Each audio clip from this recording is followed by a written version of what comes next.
আসসালামু আলাইকুম। কানিজ ফাতেমা লোপা স্বাগত জানাচ্ছি এনটিভির রাতের খবরে।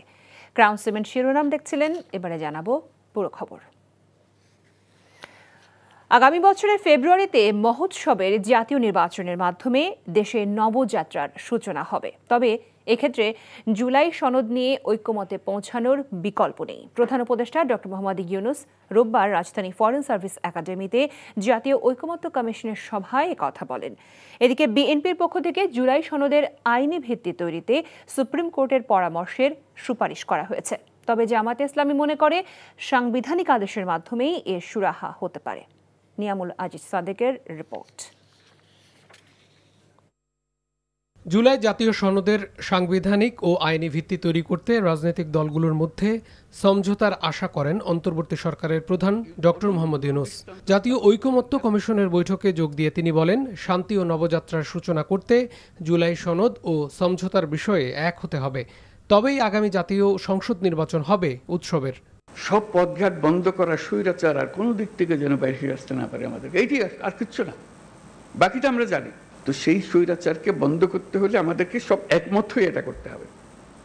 দ্বিমতের কোনো জায়গা এখানে নাই। এখান থেকে আমাদেরকে নির্বাচন পর্যন্ত কিভাবে নিয়ে যাবেন, যাতে এই উৎসবের মধ্যেই নির্বাচনটা হয়ে যাবে।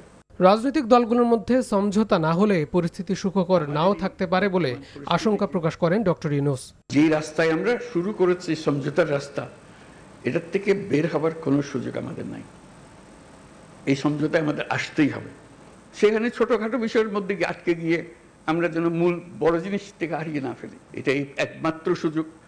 আর এই সুযোগ আর জীবনে আসবে না। ওই আলাদিনের সেই দৈত্য আর ফিরে আসবে না। একবারই সে একবার জিজ্ঞেস করবে, আর জিজ্ঞাসা করবে না, আর আমরা সুযোগও পাবো না। বিএনপি স্থায়ী কমিটির সদস্য সালাউদ্দিন আহমেদ বলেন, সুপ্রিম কোর্টের পরামর্শ নিয়ে জুলাই সনদ গৃহীত হওয়ার বিষয়ে আলোচনা হতে পারে। সংবিধানের ভেতর থেকে সমাধান আসতে হবে। যদি আরও কোনো আইনানুগ পন্থা, বৈধ এবং সাংবিধানিক পন্থা খুঁজে বের করা যায়, তাহলে আমরা সেটাও মেনে নেব। আইনি পন্থার বাইরে সংবিধান সংশোধনের পরিবর্তনের কোনো নজির সৃষ্টি হোক, সেটা আমরা চাই না। তবে জামায়াতে ইসলামীর মত, সংবিধান আদেশের মাধ্যমে জুলাই সনদের বৈধতা এবং সেটা রেফারেন্ডামে যুক্ত করা দরকার। আইনি ভিত্তি প্রণয়নের জন্য একটি প্রভিশনাল কনস্টিটিউশনাল অর্ডার যদি জারি হয়, হতে পারে, রেফারেন্স আছে। দ্বিতীয় অপশন আমরা রেখেছি গণভোট। যদি আমরা একমত হতে না পারি, সরকার একমত হতে পারল না, রাজনৈতিক দল একমত হতে পারল না, তবে গণপরিষদ গঠনে সমাধান হতে পারে বলে মত এনসিপির। এটি গণপরিষদ নির্বাচনের মধ্য দিয়ে নতুন সংবিধানে নতুনভাবে লিখিত ধারা, উপধারা এবং অনুচ্ছেদের মধ্য দিয়েই আমরা যে সংশোধনীগুলোর ব্যাপারে একমত হয়েছি, সংস্কার প্রস্তাবনাগুলোর ব্যাপারে একমত হয়েছি, সেগুলোকে টেকসইভাবে বাস্তবায়ন করা সম্ভবপর। জাতীয় ঐকমত্য কমিশনের বৈঠকে দেশের রাজনৈতিক দলগুলোর কয়েক মাস ধরে সংস্কার প্রস্তাবনা নিয়ে আলোচনা করে। মোট ৮৩টি প্রস্তাবনার মধ্যে সংবিধান সংশোধনের মাধ্যমে যুক্ত প্রস্তাবনা ৪৩টি। Niamul Aziz Sadek, NTV news, Dhaka. ঢাকা বিশ্ববিদ্যালয় কেন্দ্রীয় ছাত্র সংসদ ডাকসুর কার্যনির্বাহী পরিষদের প্রথম সভা অনুষ্ঠিত হয়েছে আজ সকালে। উপাচার্যের অফিস সংলগ্ন একটি কক্ষে এই সভা হয়। এতে ডাকসুর নবনির্বাচিত VP Abu Sadik Kayem, GS S M Farhad, AGS Mohiuddin Khan সহ কার্যনির্বাহী পরিষদের অন্য সদস্যরা উপস্থিত ছিলেন। বিশ্ববিদ্যালয়ের উপাচার্য ও ডাকসুর প্রেসিডেন্ট অধ্যাপক নিয়াজ আহমেদ খান সভার সভাপতিত্ব করেন। সভা শেষে জানানো হয়, ঢাকা বিশ্ববিদ্যালয়ের সিনেট সদস্য হিসেবে ৫ জন ছাত্র প্রতিনিধির নাম পাঠানো হয়েছে। তারা হলেন ডাকসুর VP Sadik Kayem, GS S M Farhad, AGS Mohiuddin Khan, সদস্যদের মধ্যে সর্বোচ্চ ভোট পাওয়া সাবিকুন নাহার তামান্না ও পরিবহন সম্পাদক আসিফ আব্দুল্লাহ। সভা শেষে ডাকসু ভিপি সাদিক কায়েম বলেন, আনুষ্ঠানিকভাবে শিক্ষার্থীদের জন্য আজ থেকে কাজ শুরু হলো। ছাত্রছাত্রীদের সমস্যা সমাধান ও তাদের প্রত্যাশা পূরণে কাজ করাই মূল লক্ষ্য বলে তিনি জানান। শিক্ষার্থী তাদের ব্যক্তিগত সমস্যা, পারিবারিক সমস্যা, তাদের একাডেমিক সমস্যা, ক্যাম্পাসের বাইরে যে কোনো সমস্যা, ক্যাম্পাসে তার একজন আপন বড় ভাই থাকলে অথবা তার ছোট ভাই থাকলে, বোন থাকলে, যেভাবে সে শেয়ার করে, তারা যেন আমাদের সাথে শেয়ার করে এবং আমরা প্রত্যেকটা প্রবলেম আমরা অ্যাড্রেস করতে চাই। নির্বাচন কমিশন ও সংশ্লিষ্টদের মধ্যে সমন্বয়হীনতার কারণেই জাকসু নির্বাচনের নানা অনিয়ম ও জটিলতা তৈরি হয়। ভোট গণনায় লেগেছে অস্বাভাবিক দীর্ঘ সময়, এমনটাই জানিয়েছে নির্বাচনী কাজে নিয়োজিত বিশ্ববিদ্যালয়ের শিক্ষকরা। শিক্ষার্থীদের চাওয়া প্রতি বছরই যেন নিয়ম মেনে আয়োজন করা হয় জাকসু নির্বাচন। অন্যদিকে জাকসুর নবনির্বাচিত নেতৃবৃন্দ বলেছেন, বিশ্ববিদ্যালয়ের সংস্কৃতি এবং ঐতিহ্য বজায় রেখে শিক্ষার্থীদের কল্যাণে তারা কাজ করবেন। রিপোর্টে আরও জানাচ্ছেন শফি মাহমুদ সাগর। টানা ৩ দিনের নির্বাচনী কার্যক্রমের পর রোববার অনেকটাই নীরব জাহাঙ্গীরনগর বিশ্ববিদ্যালয় ক্যাম্পাস। জাকসু নির্বাচনের শারীরিক এবং মানসিক ধকল কাটাতে এদিন বন্ধ রাখা হয় একাডেমিক কার্যক্রম। বৃহস্পতিবার ভোট গ্রহণ সম্পন্ন হলেও ফলাফল ঘোষণায় সময় লাগে 2 দিন। এছাড়া নির্বাচন ঘিরে নানা অনিয়মের অভিযোগ নিয়ে এখনও চলছে আলোচনা সমালোচনা। বিশ্ববিদ্যালয়ের ফজিলাতুন্নেসা হলে নির্বাচনের দায়িত্বে থাকা অধ্যাপক মোহাম্মদ নজরুল ইসলাম জানান, ব্যাপক সমন্বয়হীনতার কারণেই নির্বাচন প্রশ্নবিদ্ধ হয়েছে। একটা ভোটের স্বচ্ছতার জন্য আপনার হাতে অমোছুনি কালি লাগাতে হয় ভোটারদের নিশ্চিত করার জন্য যে ভোট সে দিয়েছে, কিন্তু পুরো প্রক্রিয়াটার মধ্যে কোথাও অমোছুনি কালি ব্যবহার করা হয়নি। যেহেতু নির্বাচন কমিশন থেকে 2 জন পদত্যাগ করেছেন, সুতরাং এটা তো বর্তাই যে ওইখানকার ভিতরেই একটা সমন্বয়হীনতা ছিল। এবং সমন্বয়হীনতা কখন থাকে? যখন কারো এক একজনের এক এক উদ্দেশ্য থাকে। 33 বছর পর জাকসু নির্বাচন হওয়ায় শিক্ষার্থীরা আনন্দিত। শিক্ষার্থী প্রতিনিধি নির্বাচনের এই প্রক্রিয়াকে নিয়মিতভাবে আয়োজনের দাবি জানান তারা। আমাদের আজকে জাকসু নির্বাচন বিগত 33 বছর পর অনুষ্ঠিত হয়েছে। সর্বপ্রথম বলতে চাই আমরা পুরো জাহাঙ্গীরনগরবাসী এটা অনেক আনন্দিত।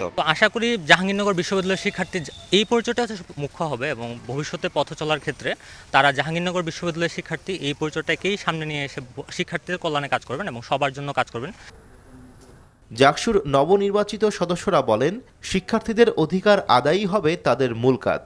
সেই সাথে জাহাঙ্গীরনগর বিশ্ববিদ্যালয়ের স্বকীয় সাংস্কৃতিক চর্চাকে আরও বিস্তৃত করার প্রত্যাশা জানান তারা। জুলাইয়ের চেতনাকে আমরা লালন করি।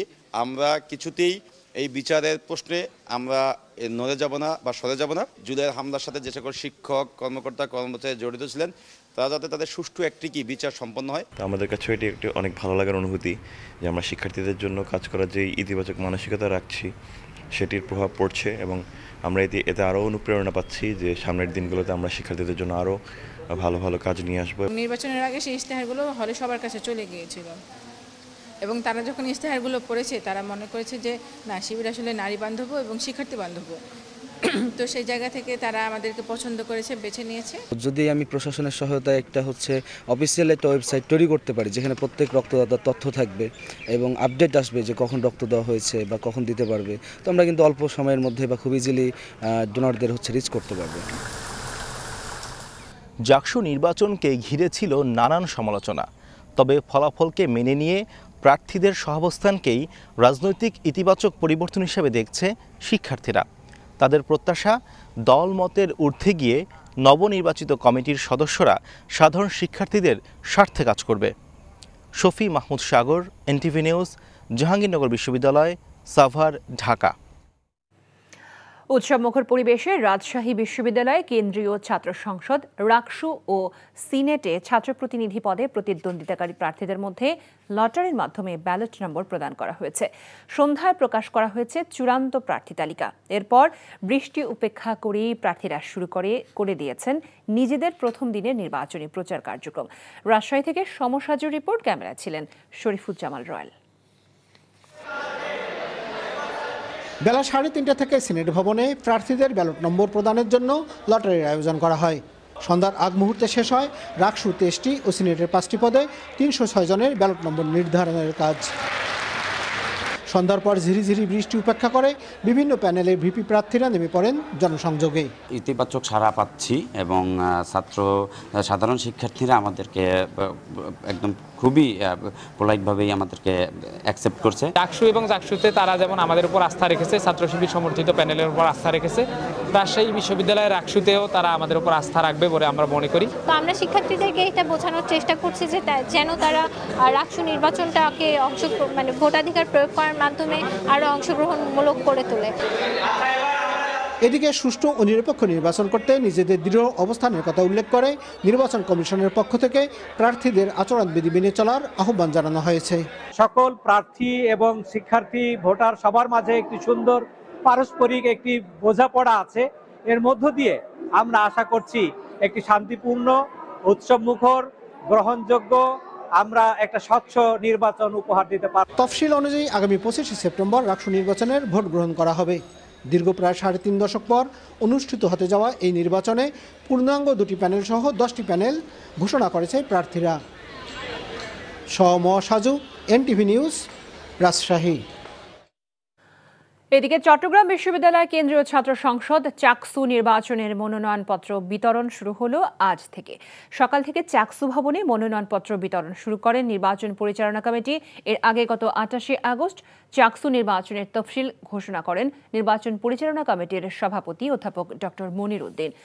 ঘোষিত তফসিল অনুযায়ী 17 সেপ্টেম্বর মনোনয়নপত্র জমা দেওয়ার শেষ দিন, 25 সেপ্টেম্বর চূড়ান্ত প্রার্থী তালিকা প্রকাশ এবং 12 অক্টোবর ভোট গ্রহণ হবে। রাজধানী ঢাকা সহ দেশের বিভিন্ন স্থানে ভূমিকম্প অনুভূত হয়েছে। বিকেল 5:11:53 এই ভূমিকম্প অনুভূত হয়। আবহাওয়া অফিস জানায় ভূমিকম্পের উৎপত্তিস্থল ঢাকা থেকে 380 কিলোমিটার দূরে ভারতের আসাম রাজ্যে। এর উৎপত্তি হয়েছে ভূপৃষ্ঠের 10 কিলোমিটার গভীরে। আবহাওয়া অধিদপ্তর ভূমিকম্পের মাত্রা 5.8 জানালেও যুক্তরাষ্ট্রের ভূতাত্ত্বিক জরিপ সংস্থা ইউএসজিএস বলছে এই ভূমিকম্পের মাত্রা ছিল 5.9, যা মাঝারি মাত্রার একটি ভূমিকম্প। মালয়েশিয়ায় শ্রমিক পাঠানোর নামে চুক্তি ভঙ্গ ও অনিয়মের মাধ্যমে 1159 কোটি টাকা আত্মসাতের অভিযোগে 13টি এজেন্সির চেয়ারম্যান, ব্যবস্থাপনা পরিচালক ও পরিচালক সহ 31 জনের বিরুদ্ধে পৃথক 13টি মামলা করেছে দুদক। বিকেলে দুদক কার্যালয়ে দুদক মহাপরিচালক মোহাম্মদ আক্তার হোসেন বলেন, সরকার নির্ধারিত 78,990 টাকার পরিবর্তে 5 গুণ বেশি অর্থ নিয়ে মালয়েশিয়ায় শ্রমিক পাঠাতো আসামিরা। এদিকে আইসিটি মন্ত্রণালয়ের 513 কোটি টাকা আত্মসাতের অভিযোগে শেখ হাসিনা পুত্র সাবেক তথ্য প্রযুক্তি উপদেষ্টা সজীব ওয়াজেদ জয় সহ সংশ্লিষ্টদের বিরুদ্ধে অনুসন্ধান করছে সংস্থাটি। এদিন দুদকে জমা পড়া ইস্টার্ন ব্যাংকের চেয়ারম্যান শওকত আলী চৌধুরী ও তার পরিবারের বিরুদ্ধে 8,000 কোটি টাকার লেনদেনের অভিযোগ খতিয়ে দেখা হবে বলেও জানান দুদক মহাপরিচালক।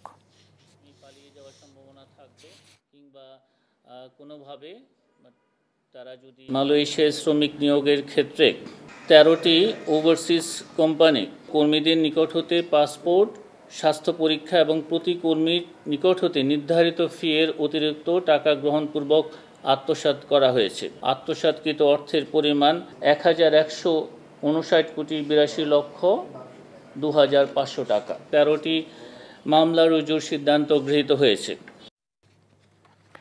গ্যাস সংকটে প্রায় সারা বছর বন্ধ থাকছে ব্রাহ্মণবাড়িয়ার আশুগঞ্জ সার কারখানা। এতে প্রতি মাসে প্রায় 135 কোটি টাকার উৎপাদন ব্যাহত হচ্ছে, নষ্ট হচ্ছে মূল্যবান যন্ত্রপাতি। এ অবস্থায় অতিরিক্ত ব্যয়ে বিদেশ থেকে সার আমদানি করা হলেও ইউরিয়া সার উৎপাদন বন্ধ থাকায় কৃষিদের বিরূপ প্রভাবের আশঙ্কা করা হচ্ছে। ব্রাহ্মণবাড়িয়া থেকে শিহাবুদ্দিন বিপুর পাঠানো রিপোর্টে থাকছে বিস্তারিত। মুখ থুবড়ে পড়ে আছে একসময়ের লাভজনক রাষ্ট্রায়ত্ত কারখানা, কোটি টাকার যন্ত্রপাতি। 536 একর জমিতে স্থাপিত কারখানায় দৈনিক 1,600 মেট্রিক টন সক্ষমতা নিয়ে 83 সালে শুরু হয় বাণিজ্যিক উৎপাদন। প্রতি বছর গড়ে উৎপাদন হতো প্রায় 4.25 লাখ মেট্রিক টন ইউরিয়া সার। কিন্তু 2011 সাল থেকে গ্যাস সংকটের কবলে পড়ে আশুগঞ্জ সার কারখানা। 2023-24 অর্থবছরে চালু ছিল মাত্র 41 দিন। চলতি বছর মার্চ থেকে বন্ধ রয়েছে কারখানা। বেতন, চাকুরি ও ভবিষ্যৎ নিয়ে অনিশ্চয়তায় শ্রমিক কর্মচারীরা। গ্যাসের অভাবে এই হাজার হাজার কোটি টাকার যন্ত্রপাতিগুলো নষ্ট হয়ে যাচ্ছে। এরকম যদি ভাবে চলতেই থাকে তাহলে তো আমরা ভবিষ্যতে সার উৎপাদন করতে পারবো না। গ্যাস না দেওয়ার কারণে ফ্যাক্টরি টোটালি বন্ধ এবং শ্রমিক কর্মচারীদের একটা হতাশা বিরাজ করতেছে। উৎপাদন বন্ধ থাকায় প্রায় 4 লাখ মেট্রিক টন ইউরিয়া সার আমদানি করে সরকার।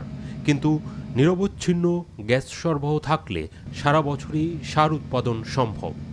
কারখানা তো অবশ্যই আর্থিক লস হচ্ছে গভর্নমেন্টের, এটিগুলি বিদেশ থেকে আমদানি করা বা কাফকো থেকে ইন্টারন্যাশনাল রেটে কিনে আমাদের কোম্পানি বোর্ড মিটিংয়ে এবং বিসিএস বোর্ড মিটিংয়ে এবং মিনিস্ট্রিতে বলা হয়েছে যে আশুগঞ্জকে চালায় রাখার জন্য ওনার যথেষ্ট চেষ্টা চলতেছে। গ্যাস সরবরাহের ব্যাপারে পেট্রোবাংলার সঙ্গে যোগাযোগ করা হচ্ছে বলে জানান জেলা প্রশাসক।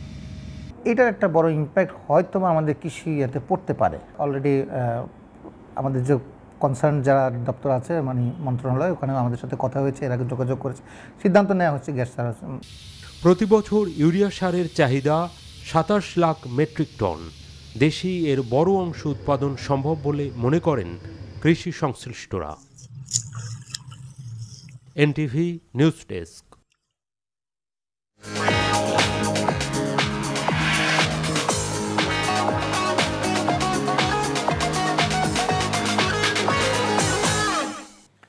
মার্কেন্টাইল ব্যাংক অর্থনীতির খবর।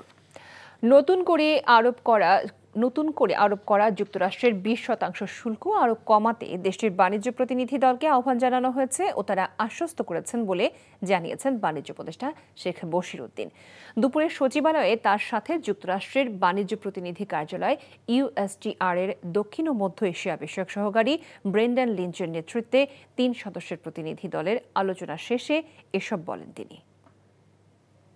আমাদের আজকের আলোচনার এটা একটা লক্ষ্য আমাদের অন্যতম ছিল যে আমরা যদি যুক্তরাষ্ট্রের তুলো, আপনারা জানেন যে আমরা স্থানীয়ভাবে আমাদের যে তুলোর প্রয়োজন হয় তার মাত্র 2% বাংলাদেশে স্থানীয়ভাবে আমরা উৎপাদন করি, বাকি 95% তুলোই আমাদেরকে আমদানি করতে হয়। সো আমাদের আগ্রহ ছিল যে এটার উপরে ভিত্তি করে আমরা যদি শুল্ক হ্রাস করতে পারি, এবং আমরা প্রতিশ্রুতি পেয়েছি যে আমাদের যদি প্রতিশ্রুতি অনুযায়ী বাণিজ্য ঘাটতি হ্রাস করতে পারি, আমরা আমাদের মানে শুল্ক হ্রাসের আরও সম্ভাবনা রয়েছে। ট্যাক্স প্রদান সংশ্লিষ্ট কার্যক্রম সেবা গ্রহীতাদের জন্য সহজীকরণে কর আইনজীবীদের প্রতি আহ্বান জানিয়েছেন অর্থ উপদেষ্টা ডক্টর সালেহুদ্দিন আহমেদ। আয়কর দাতারা যেন ভোগান্তিহীন সেবা পায় তা নিশ্চিতের কথাও তিনি বলেন। দুপুরে রাজধানীর আগারগাঁওয়ে এনবিআর কার্যালয়ে আয়োজিত এক অনুষ্ঠানে এসব কথা বলেন তিনি। এ সময় এনবিআর চেয়ারম্যান বলেন, আগামী বছর থেকে কর্পোরেট ট্যাক্স রিটার্ন অনলাইনে করা হবে। ই রিটার্ন দাখিলে আয়কর দাতারা ও কর আইনজীবীদের প্রশিক্ষণের ব্যবস্থা করা হয়েছে বলেও জানান তিনি। অনুষ্ঠানে tax representative management system TRMS software উদ্বোধন করা হয়, যার মাধ্যমে আয়কর রিটার্ন কার্যক্রমের সকল সেবা একই প্ল্যাটফর্মে পাবেন সংশ্লিষ্টরা। ইউনিয়ন ইন্স্যুরেন্স কোম্পানি লিমিটেডের পুনরায় চেয়ারম্যান নির্বাচিত হয়েছেন মোহাম্মদ হাসমত আলী। রোববার রাজধানীর কাকরাইলে প্রতিষ্ঠানটির 25তম বার্ষিক সাধারণ সভা শেষে শেয়ার হোল্ডারদের উপস্থিতিতে 10% ক্যাশ ডিভিডেন্ড অনুমোদন হয়। ডিভিডেন্ড প্রদান ও ক্রেডিট রেটিং AAA উন্নত হওয়ায় শেয়ার হোল্ডার বৃন্দ সন্তোষ প্রকাশ করেন। বার্ষিক সাধারণ সভা শেষে ইউনিয়ন ইন্স্যুরেন্সের প্রধান কার্যালয়ে 152তম পরিচালনা পর্ষদ সভা অনুষ্ঠিত হয়। সভায় সর্বসম্মতিক্রমে মোহাম্মদ হাসমত আলী পরবর্তী মেয়াদের জন্য কোম্পানির চেয়ারম্যান পুনরায় নির্বাচিত হন। মোহাম্মদ বেলায়েত হোসেন ভাইস চেয়ারম্যান, আজিজুর রহমান নির্বাহী কমিটির chairman, finance and audit investment কমিটির চেয়ারম্যান নির্বাচিত হন। নুরুদ্দিন আহমেদ এছাড়া অডিট কমিটির মোহাম্মদ ফয়েজ, NCR কমিটির MU কাদের এবং ঝুঁকি ও ব্যবস্থাপনা কমিটির ব্যারিস্টার মুশফিকুর রহমান পুনরায় চেয়ারম্যান নির্বাচিত হন।